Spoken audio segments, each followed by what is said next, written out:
ரசூலல்லாஹ், ஒரு காலத்தில் இந்த தீனை நீங்கள் மக்காவில் வைத்து சொன்னதற்காக உங்களை அடித்தோம், துன்புறுத்தினோம். ஏற்றுக்கொண்ட மூமின்கள் எல்லாம் நான் பொறுமைப்படுத்தி இருக்கேன். அதிலே நான் உள்ளவன். எங்க அத்தாவும் இருக்கிறாரு, எங்க அத்தா இங்க மாட்டிக்கிட்டாரு, நான் பதிலில தப்பிச்சு போயிட்டேன். நான் இப்பொழுது மக்காவில் போய் தீனை சொல்லுவேன். உங்களுக்கு நடந்த எல்லா நிகழ்வுகளும் எனக்கும் நடக்கணும். அதை நான் அனுபவிக்க வேண்டும்.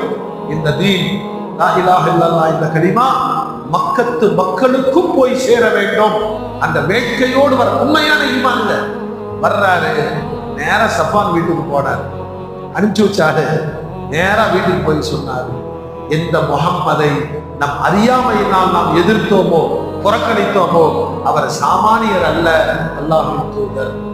அவருக்கு வேதம் வருகிறது, அவர் உண்மையே சொல்லுகிறார். அவரோடு இருந்து நான் அனுபவித்து விட்டு வந்திருக்கிறேன். முடிஞ்சா நீங்களும் சிலத்தை